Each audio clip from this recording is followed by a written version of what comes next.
Everyone. As I was watching people begin to come on, it's kind of interesting because I can see up top when people want to, when they're in the waiting room, and it starts out slow, and then suddenly it speeds up, and people start arriving like it's almost like rushing the door or something. But the thought I had as I was watching is I realized just sitting here, seeing your faces, and which is always lovely, is that this starts days before. Because when I'm checking inside to see what do I want to bring, I'm not just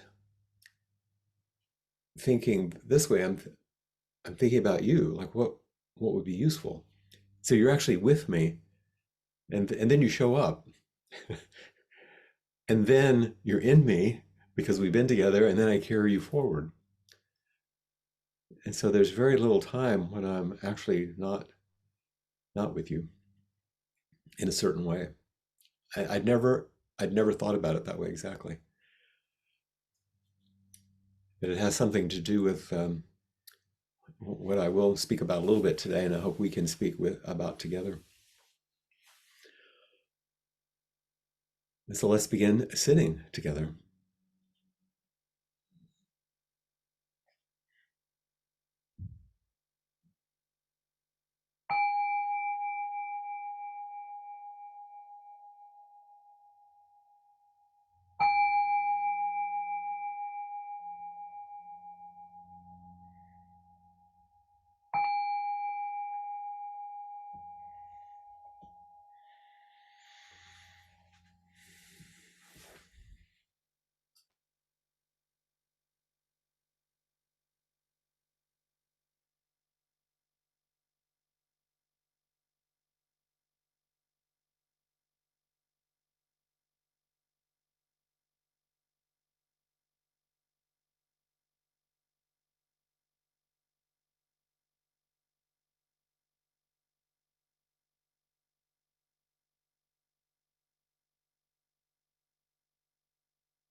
as we share these few minutes of stillness and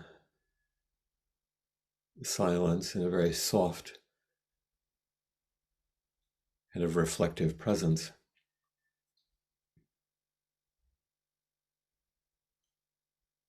I can feel an echo in my own heart from last week.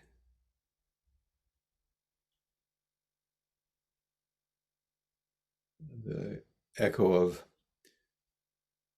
the threshold at which I'm now standing.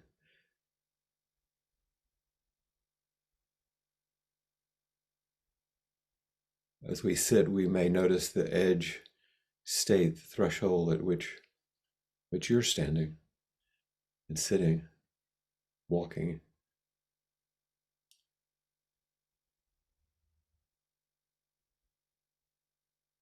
I hear the echo of those questions. Is there something that wants to be released or something that I'm about to step back from?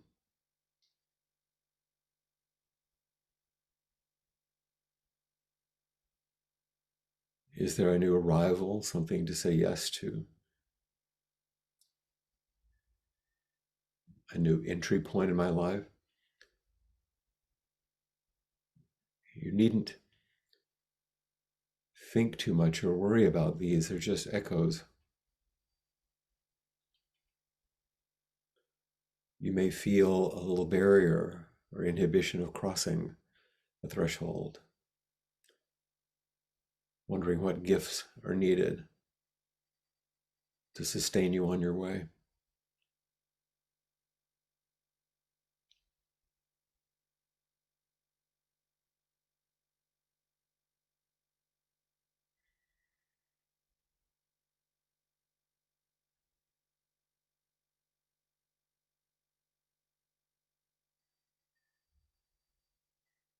Each period of sitting is a settling to see where we are arriving and what is arriving.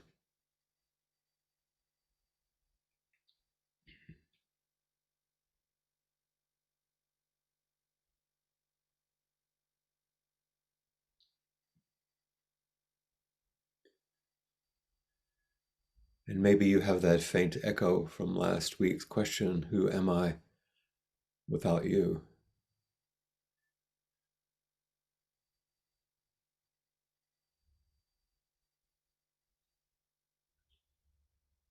I feel this very powerfully as I have this insight today of how you arrive days before this formal meeting and how I carry you with me.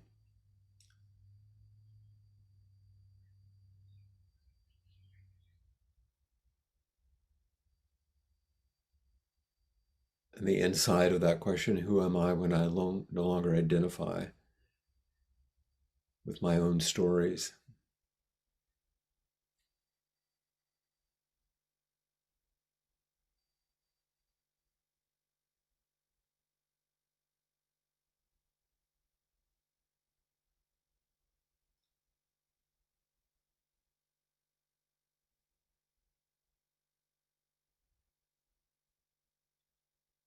Just gentle echoes like the bell,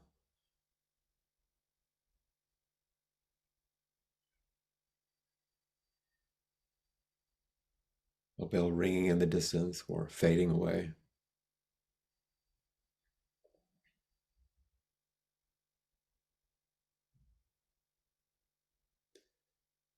Sitting to feel the rhythm of your own life and the lives around you.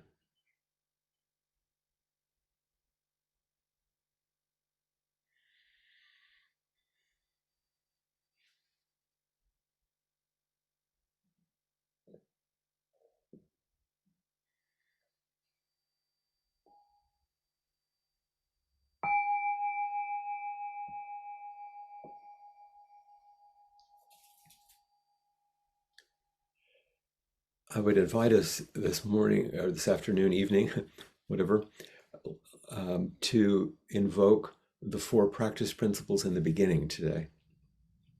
So let's enjoy that now. Caught in the self-centered dream, only suffering, holding to self-centered thoughts, exactly the dream. Each moment, life as it is, the only teacher, being just this moment, compassion's way.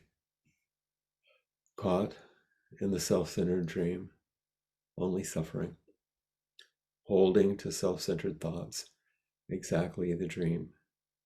Each moment, life as it is, the only teacher, being just this moment, compassion's way. Caught in the self-centered dream, only suffering, holding to self-centered thoughts, exactly the dream. Each moment, life as it is, the only teacher, being just this moment, compassion's way.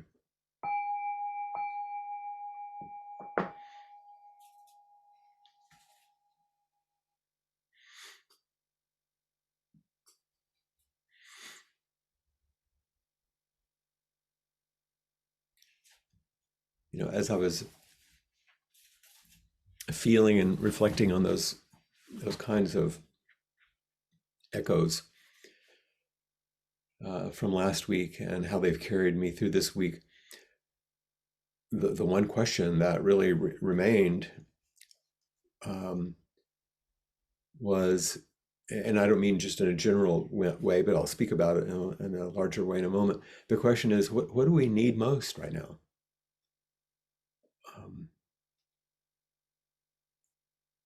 What do we need most? And what kept sort of coming in the peripheral vision of my heart and mind and body, the word compassion kept coming in. It's a common thing that we think about, but and that's why I thought it would be important to invoke the four practice principles right away about compassion's way, how each moment offers us a teaching, how holding to self-concern keeps the cycle of suffering going. And then this is a little bit humorous, but as I kept just allowing to come what was going to come, which is kind of the way I work and how I decide what to speak about, what's moving in me, as often happens, there was a song that popped into my head, and I'm not going to play it because I got in trouble with Adele last time, you know. But the song, I said, what do we need right now? What does the world need? What the world needs now? And you know the next line, right? Is love, sweet love. Because those of you that are old enough to remember the old Burt Bacharach song, the words about Hal David, was written in 1965. And I looked it up, by the way. Dionne Warwick was offered the song and she turned it down because she thought it was too preachy. And then it was originally recorded by Jackie DeShannon in 1966. Then Dionne Warwick recorded it in 1967. So a little bit of musical history. And so I looked up the lyrics because, I mean, so many of us know it, and we've heard Dionne Warwick especially sing it many times. And I realized it was a song about the Bodhisattva vow. And I'm not going to just speak about this today, but I think it's curious. So in the first verse, it says, what the world needs now is love, sweet love. It's the only thing that there's just too little of. What the world needs now is love, sweet love, not just for some, but for everyone. So there's the Bodhisattva vow. What's needed is kindness, compassion, care for everyone, for all beings. And then there's the verse, the refrain, and it comes back. Next verse, Lord, we don't need another mountain. There are mountains and hillsides enough to climb. You know, plenty of Dharma gates, right? Each moment, life as it is, the only teacher. There are oceans and rivers enough to cross, enough to last till the end of time. The opportunities to awaken don't ever end. We have them available. It's the Dharma is very clear and very consistent. He'll always be with us, each moment, life as it is. And then in the final verse, after another recitation of the what's in the middle, it says, Lord, we don't need another meadow. There are cornfields and wheat fields enough to grow. There are sunbeams and moonbeams enough to shine. Oh, listen, Lord, if you want to know. And it goes back into the verse. So in other words, nothing is missing. Nothing is hidden. There are plenty of meadows. There's enough to grow. There's enough to shine. Everything is here in that phrase I love from Mark Nepo's poem, in flawed abundance. Everything is here. And then as I listened to the song at the end, I thought, this is about offering what is most needed. But there's more, that offering what is most needed, compassion and love, is actually what is most needed. It's the offering. Offering what is most needed is actually what is most needed. So that was just kind of a fun entryway into my thinking. And by the way, I know that as you listen to these reflections early in inquiry, you're actually hearing me in inquiry with myself. This is the way these things move in me. The way the practice is moving in me. And I thought also of the wonderful TED Talk that Karen Armstrong did in 2008 about, it was really about the kind of the golden rule, but in February of 2008, Karen Armstrong was awarded the TED Prize. And what that is that someone during the year of the major TED Talks is chosen as something that's most significant. And she was given a platform, $100,000 to fund whatever she thought was most important. And so she developed, which some of you now know, is a worldwide platform called the Charter of Compassion. So this is a big offering, the Charter for Compassion. Here's just a tiny bit from the text from that charter. And I only read it because it's a nice echo, once again, of our work. And the charter, and it's different language than we often use, but listen to the echo. The principle of compassion lies at the heart of all religious, ethical, and spiritual traditions, calling us always to treat all others as we wish to be treated ourselves. Compassion impels us to work tirelessly to alleviate the suffering of our fellow creatures, I love this, to dethrone ourselves from the center of our world and put another there, and to honor the inviolable sanctity of every single human being, treating everybody without exception with absolute justice, equality, and respect. Not just for some, but for everyone. And then later in the charter, towards the end, she wrote, we urgently need to make compassion a clear, luminous, and dynamic force in our polarized world. That sentence would be enough. We urgently need to make compassion a clear, luminous, and dynamic force in our polarized world. And right at the end, it says, born of our deep interdependence, foundational Buddhist concept, compassion is essential to human relationships and to a fulfilled humanity. It is the path to enlightenment. It doesn't say it's the fruit, it's the path to enlightenment, and indispensable to the creation of a just economy and a peaceful global community. So this is like the big picture.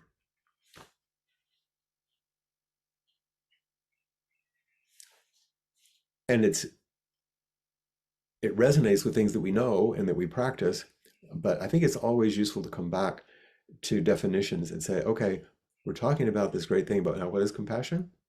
Was it really? So the word Compassion literally means to suffer with or together. And it's usually defined as a spirit or a feeling or something that arises when we meet another suffering and we're motivated to relieve it. It's not just the meeting of it. So it's not the same as empathy or even altruism, though they're related. You know, empathy is to feel the other's pain. Compassion is to take action to relieve it. Altruism is that sense of operating on the welfare of another, certainly. But the definition that I like in practice, because that's foundational, what I just said, is compassion in its a lively form, in its living, energetic form, is to meet suffering and to not turn away. Because our practice is to always turn toward what's unfolding in the present. And that takes some courage, some willingness. Is when we sit in periods of zazen, for example, we're asked not to speak or to move too much, and we're just maintaining some stillness and presence. And of course, everything comes. And so it's a compassionate action in your body. It's a bodily expression of compassion to continue to meet, not to take on things as a burden or be masochistic at all, but to meet things, including all the parts of us which are unable or unwilling to meet things in the present. As we turn toward all of that too, there's always something which requires our kind attention, our loving presence. And to stay with yourself and others and the situation in a wise way, not an unwholesome way, knowing when boundaries are needed and when it's useful to step back. Because sometimes turning away, I don't mean rejecting, knowing when it's wise to step away because you have compassionately witnessed, because you've actually met the situation and knowing, oh, this is not wholesome, it's not good for me. So compassion in this way, to meet suffering and not turn away, is the engagement of the motivation to relieve suffering, to do something based on wise witnessing and spacious intimacy. It's not just a feeling. And there's also, I think, woven into that a willingness.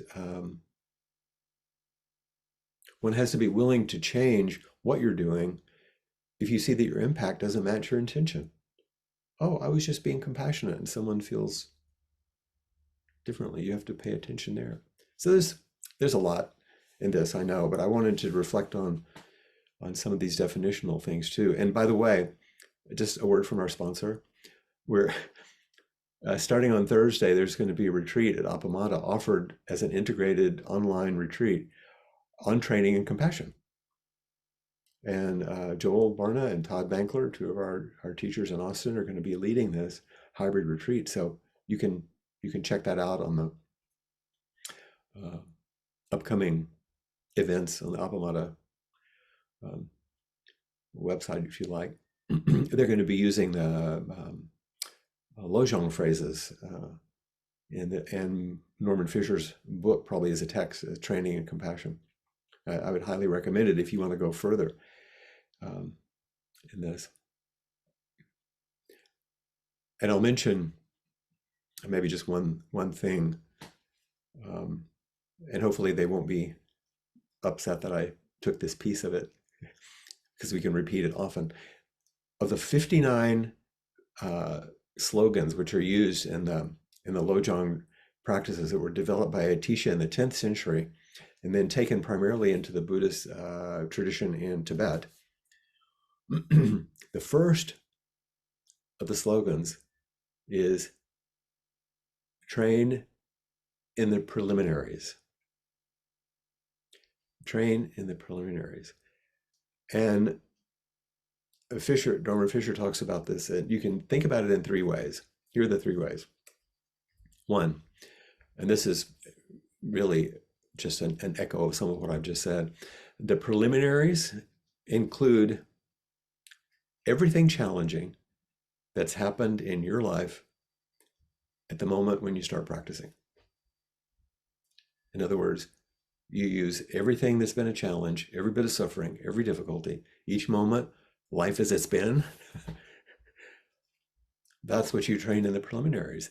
And the difference between just suffering these things is like, oh man, it was bad. Just suffering them or trying to cope versus training. This is a crucial thing. Training in compassion has to do with how you view these events and these circumstances, as well as your sense of resolve and your personal responsibility to meet them and use them as the ground for transformation, to open your heart, to soften your heart, both to yourself and to others. And this kind of training is very different than, I guess, what I call using IFS language manager practices, where you're just trying to be more compassionate. Compassion is natural. It comes forward when the barriers that we sometimes carry as protections begin to soften a little bit, when we're no longer caught in too much self-concern. Norman says, rather than complaining or sliding into a victim position and feeling sorry for yourself, recognize that regardless of what has happened or why, this is your life and you're the one equipped to handle it. It's kind of a, whoo.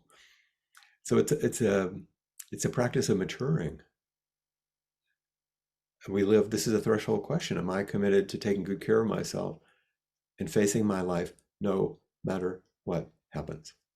It's not like, I'll do this practice except if, and then you have your list. Like, no matter what happens, I'll be responsible for my life and I'll take care of my life. So that's one way to look at train in the preliminaries. Use what you have, use your whole life, keep turning toward it, and be responsible for it. Second, begin a steady zazen practice, meditation practice. Without that, you're not training. You're thinking about things, or maybe doing some psychological work, which is useful, but it's not training. And zazen and deep meditation helps us soften some of those barriers to the natural expression of compassion, which is innate. And then the third way is, and Atisha has this, to reflect on the 4 key points. The 4 key points, this is a whole nother talk, but I'll mention them. Reflect on the rarity and precious of a human life,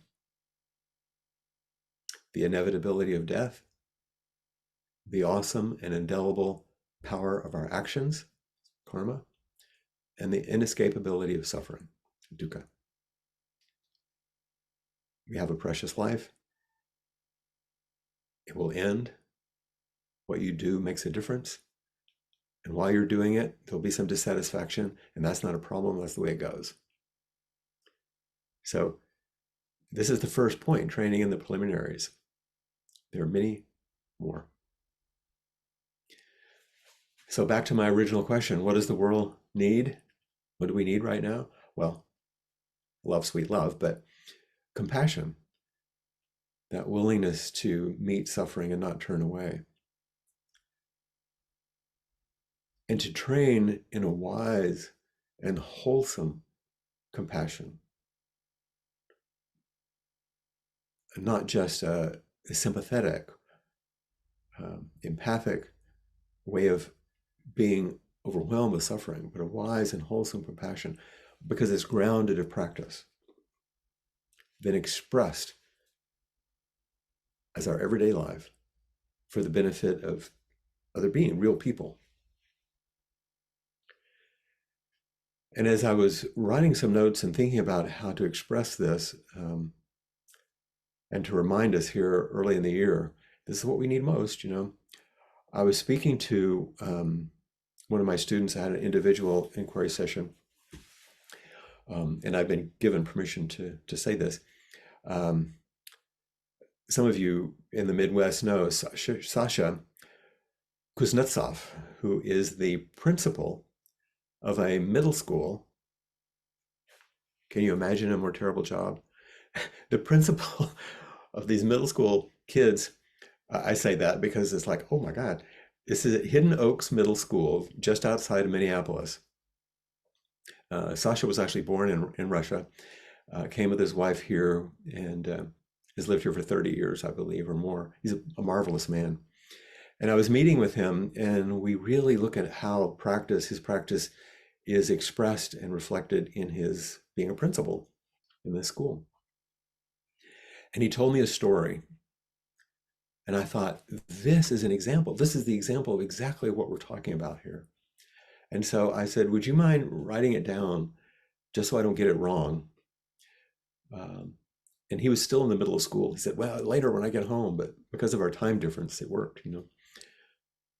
Here's what he wrote. And I couldn't get it out of my head and my heart. He said, about 2 months ago, I offered an opportunity to 7 8th grade boys. If they wanted to stay after school with me every Friday at the end of the week, we would do a 25-minute workout together, directed by me, and I get to choose the songs. And then following that, they play basketball and shoot hoops for another 25 minutes, and they get to choose the songs, but I will play it on the loudspeaker. So these 7 boys, he said, are perceived at school as just perceived as the troublemakers because they're always struggling to manage their way in school with the established rules and boundaries. He said, I didn't put any conditions on their participation. They could participate or they didn't have to. They didn't have to earn it or act in a certain way while they're in school in order to do it. And they started showing up. A month later, they asked if 2 more boys could join. And he said a week ago, 3 more boys asked to join as well. So he said we're now up to 10 8th graders and 2 7th graders. Now that we have a relationship built, I randomly make requests of them at school regarding their way of being while in their classrooms or in the hallway. One area that's particularly hard, he said, for them is the 30 minutes while seated in the lunchroom on these small and uncomfortable stools that are, attached to the table. It's kind of like in prison, you know. So lunchtime is tough and often leads to them wandering in and out of the cafeteria and making poor choices while trying to entertain themselves. Now, once they're done eating, which usually only takes about 5 or 10 minutes, I take them for an additional 15 minutes into the gym so we can shoot hoops together. And now when we pass in the hallway, they'll stop me and ask, are we going to get to do the workout and play basketball on Friday? It's almost like our secret club, and only they get to belong to it. And it makes me smile, he said, when they remember to ask me. And then they decide to stay after school on Friday when they could leave for the weekend. These are boys who rarely remember to come to school prepared for anything.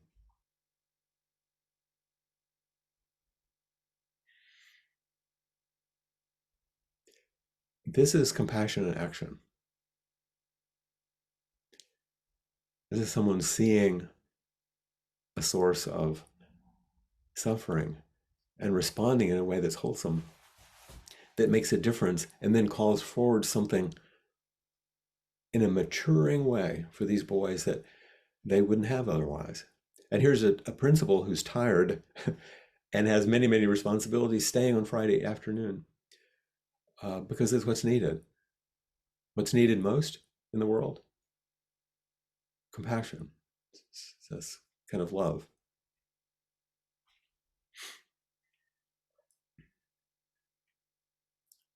So are you practicing in some way, may not be in this way?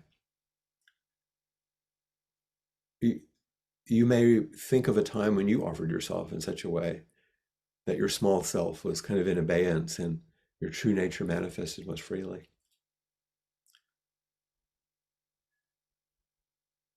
What can you offer the world? What do you actually offer freely? And what do you hold back?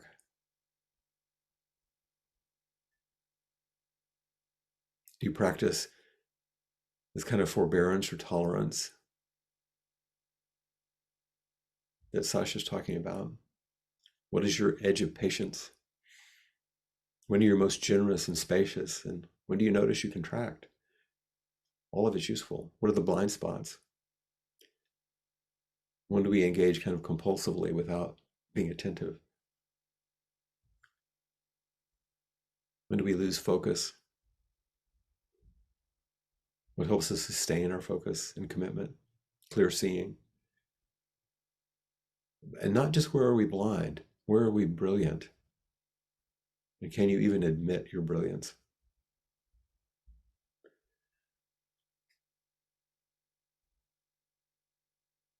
So these are real questions. And if you have some that would help you open your heart and open your actions, then let's speak about them.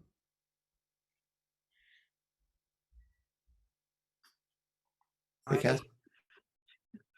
I um was very touched by Sasha's story, and what I was noticing in your question for me is like what I don't accept, what I struggle with is anything that challenges my belief that I am welcome or that I am accepted. Like when love comes towards me, I move back, but I offer love a lot. But if love comes towards me, I'm like, whoa. Um, Like that last question, can you actually accept your brilliance? You can accept your limitations. yeah. Oh, yeah. See, I don't even consider that.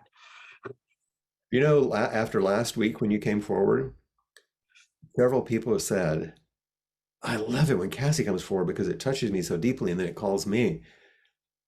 Oh, I was But, feeling greedy. I was just like, oh, I shouldn't raise my hand because I like raised my hand last week. So thank you.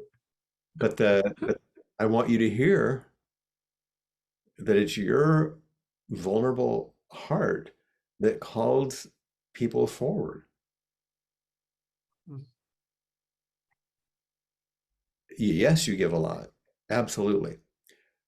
But what you offer with that vulnerability and your questioning and your willingness to actually meet, you don't show up and just tell me something or you meet what I'm actually talking about in a way that has vulnerability, and that's what this is about. And and people can feel it, and then they're drawn to it. mm, So you're enacting what we're inviting, and without knowing it, you're teaching. uh, yeah, yeah. And Yeah, without realizing it, you're loved. right. Yeah, okay. Yeah, okay. Um,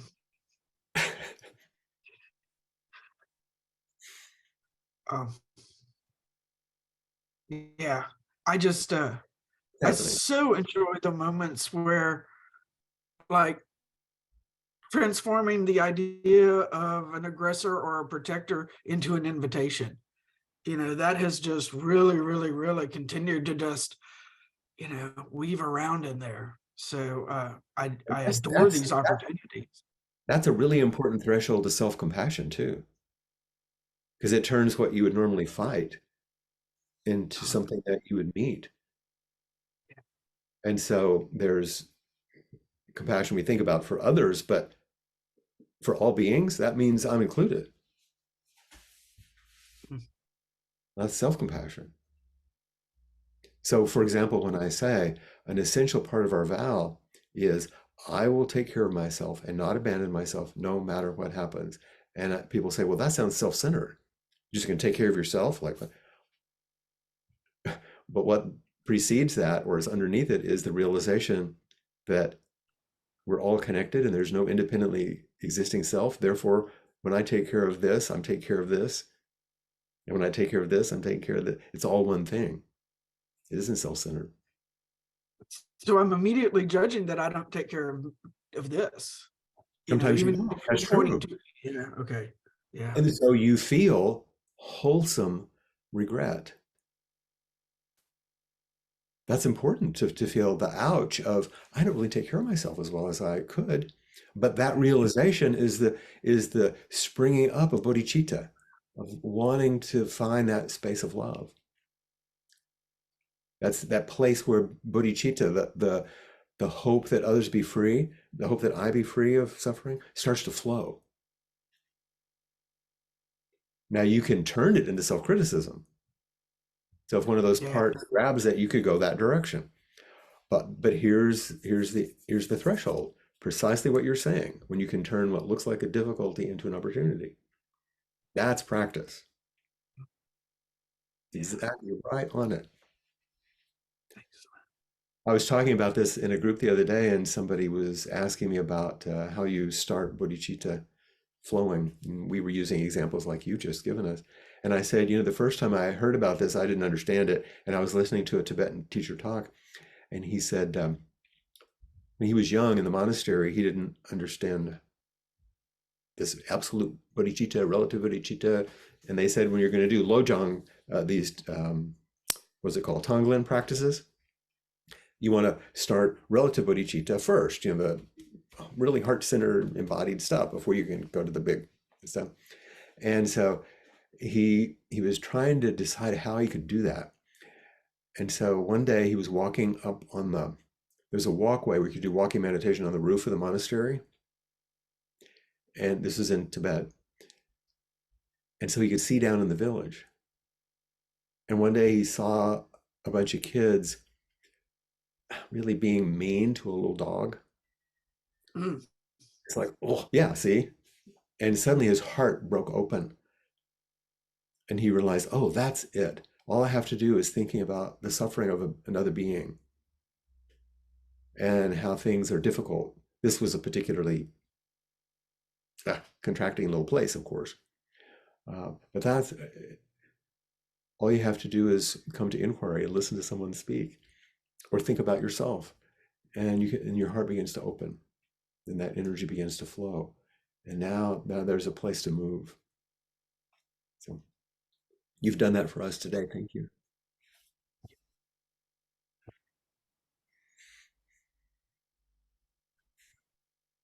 If you put yourself on gallery view for a minute, if you're not, and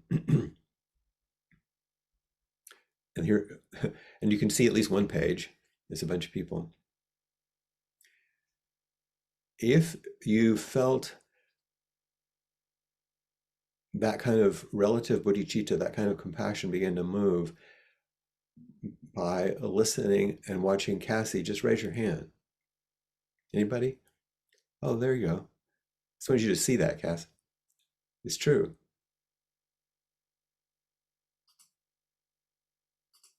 Looks like Susan's coming too. And Mary Beth's, whoever's first here. There we go. Did I Susan, actually raise my hand? Hi, Flint. you did. Did you think you didn't? You raised your hand virtually? I was thinking about it. Well, here you are. Apparently you did. I know I'm actually really nervous about coming up. I'm always nervous about this kind of thing, but Sure. There's a lot of energy in it. yeah, I have a situation that really I'm struggling with exactly this question about, what's the nature of my compassion? What are the personal boundaries? Does it matter that there's a separation between actions and the way and my feelings of maybe judgment or views of the situation? To give a little more specifics, this involves my sister, and I won't give a lot of details, but she's I really even hate to give any details, but Okay. A family struggle. I've been called on to help her out with some things because she's in the hospital, and which involves going into her apartment. She's got a very filthy apartment. And so I have a lot of, and it's partly it's she's got a disability. It's partly a result of years of really bad habits on her part. And so I struggle with disgust. At the same time, I recognize the needs. And I'm causing myself a lot of suffering around this. I actually talked about it at the Sunday service. Ah, good. I just kind of feel stuck. I kind of feel like, all right, I kind of know what to do and I'll do it, but I've just got all this baggage around it. Mhm. But it sounds like you're doing the most wholesome thing you can right now, which is you spoke about it with your friends at Appamada. Mm-hmm. You're bringing it here. So you're saying, here's a dilemma that I'm not sure exactly how it's going to go, or I have an idea, but it's not going very smoothly in my heart right now. And I don't want to have to walk alone. I don't have to carry it alone. That's the first and most important thing you can do. None of us know what the right thing is, Hmm. and none of us know how it'll go. But we can be committed to being with you while you do it, or don't do it. And then something else will happen. You'll get some feedback. You'll take some steps. You may take some steps back from it. You may go a little more. You may take another route. We don't know. I don't know the right answer. But for you to be willing to avow, to say, this is the situation, to let others hear you and care for you. Because if I did what I did after Cassie and I opened up and I said, who's with Susan, or who's ever had something like this with a family member, you see those hands, wouldn't you? You know that. It feels pretty extreme to me, It but may be, yeah, maybe, absolutely. I'm sure I'm not alone too. No, no. And sometimes those of us who have attempted to do our best to maintain a wholesome and balanced and mature and decent enough life, are met by people that come to us when they haven't done it for a really long time. They've not taken good care of themselves. And the consequences are dire and painful and repugnant even. Yeah. And then we're like, oh man, Yeah. I don't want to go down with that ship, but I also don't want to turn my back on it. That's it exactly. That's That's it. very, yeah, absolutely. There are moments when there's a friend or a family member that you know that they have a lifetime of a certain way of living, and they're saying, well, if you could just give me this, and you realize you could funnel every bit of your finances and every bit of your life into it, and it would go down a hole and nothing would Yeah. change. And it's Yeah. heartbreaking. Yeah.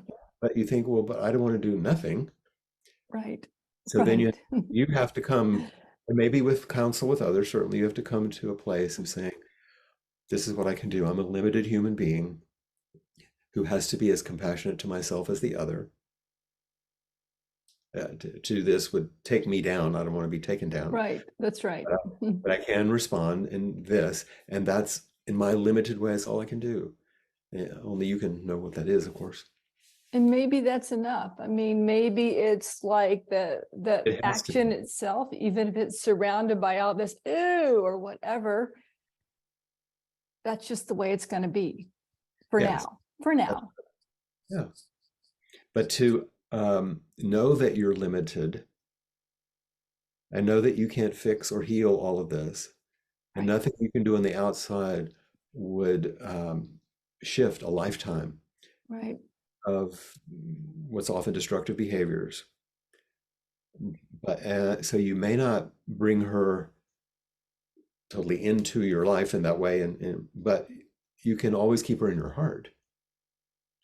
But you have to keep yourself in your heart too, in your own family. So I just work out this balance as I go between keeping us both in my heart. Yeah, and know what your boundaries are about what you can actually offer. And Yeah. nobody else can tell you what that is. but you can talk about it like this and get support and love from others as you do it. Yeah, It's really hard, I know. thank you. Yeah, that Take us, helps. Mhm. okay, take us with you. Okay.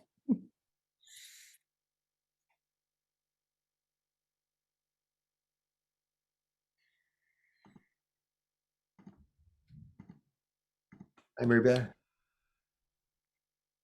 Hi, how are you? I'm doing well. I'm happy to see you.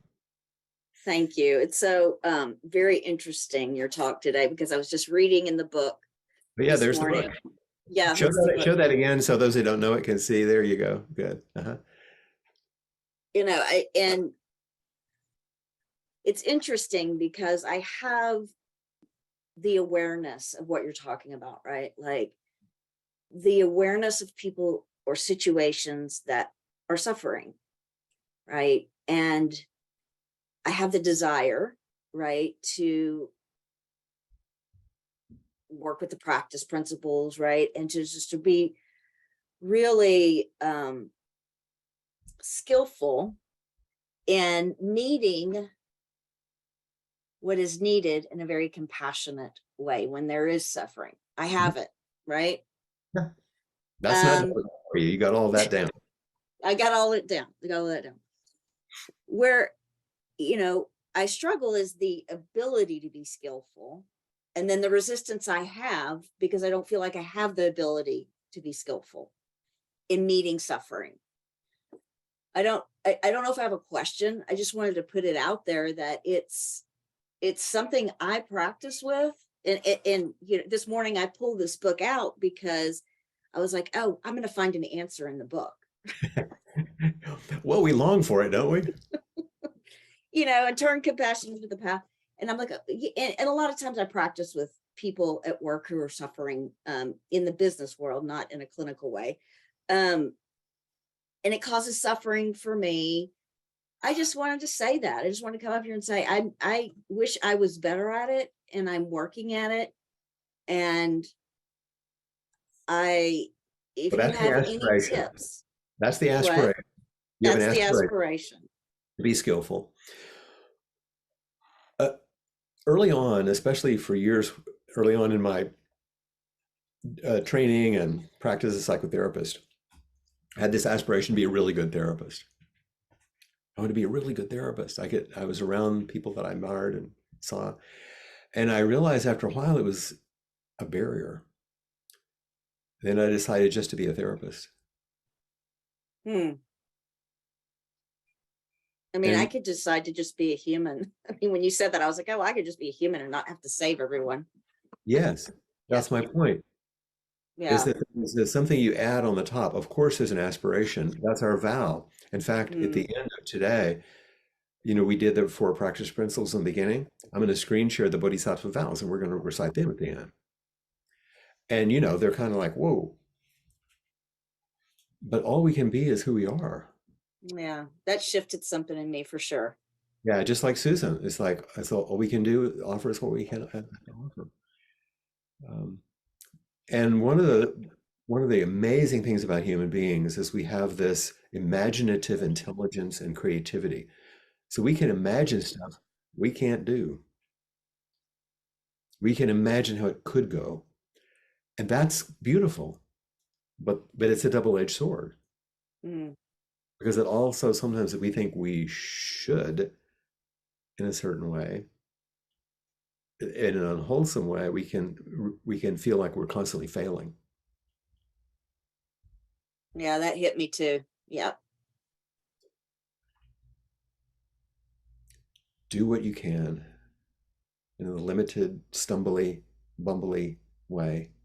Make your mistakes, but maintain the intention of offering. Mm-hmm. Yeah. Okay. I'm glad I came up because there's a softening that I'm feeling. Maybe I'm embodying it a little bit more, and then Perfect. instead of up here. That's what we want. If you can feel in your body, it's actually landed. Yeah. So thank you. Thank you for coming forward because each person, you're all showing something essential for everybody, and taking it deeper.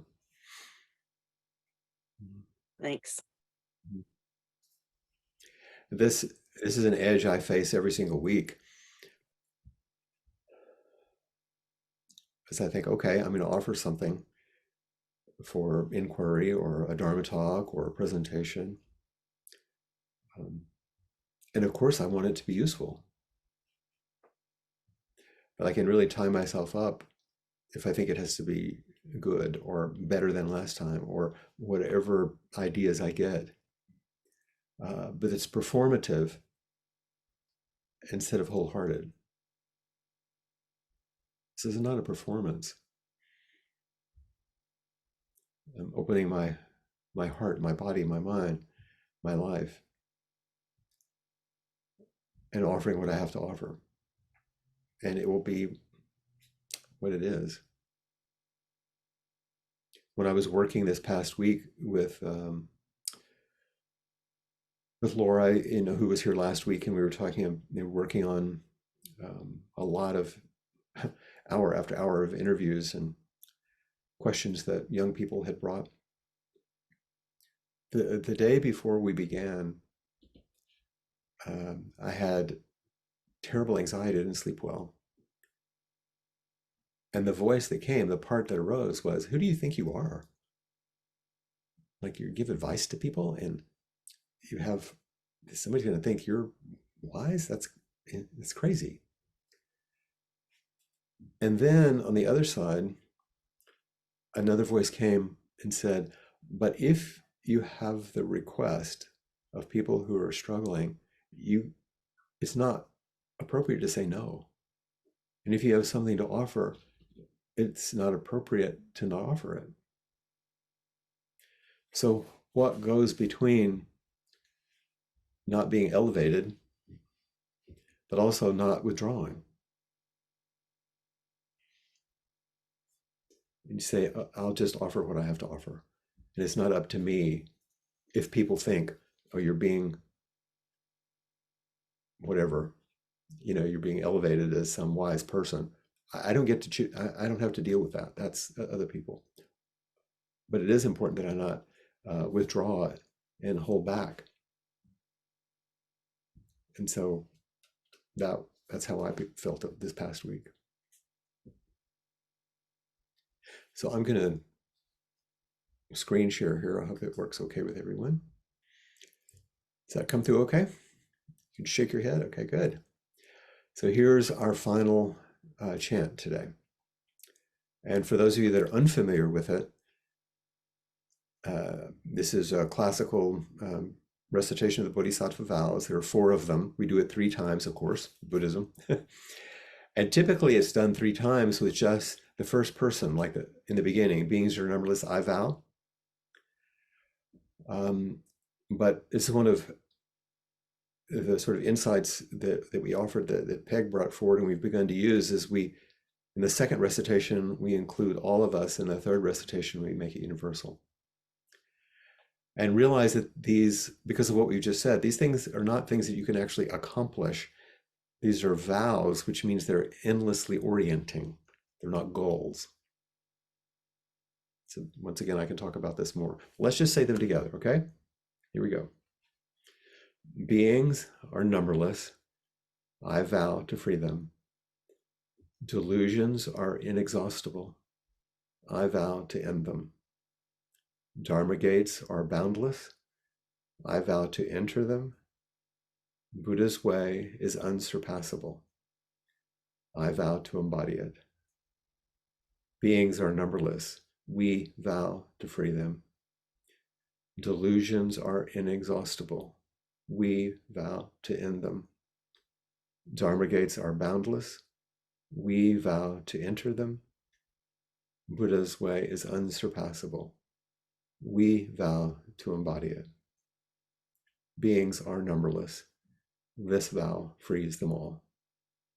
Delusions are inexhaustible. This vow ends them all. Dharma gates are boundless. This vow enters them all. And Buddha's way is unsurpassable. this vow embodies it.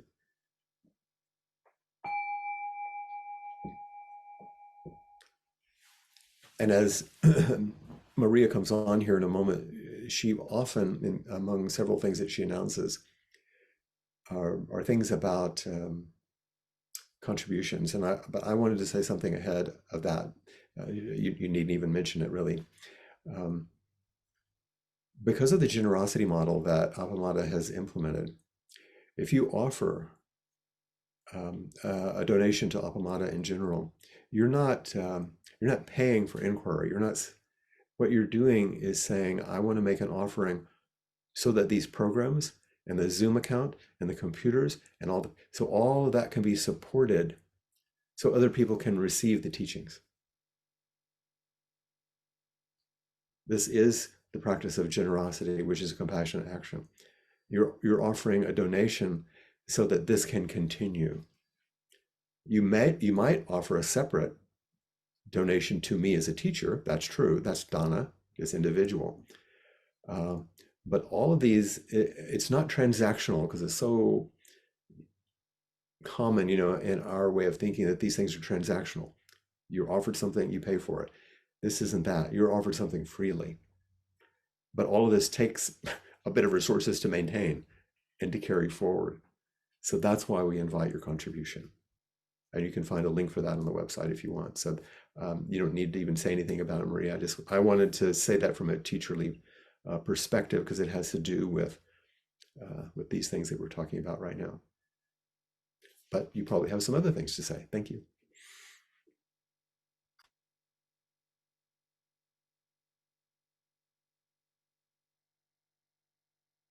It helps if I unmute, doesn't it? Thank you so much, Flint, and thank you everybody for being here today. We all support each other by coming and creating this shared space. And as Flint said, it's appamada.org/contribute. And yeah, and if you'd like to continue to meet and share, then please do pop yourself into gallery view and we'll continue to meet for a further 30 minutes. But thank you all so much for being here. Thank you. Thank you again, Flint.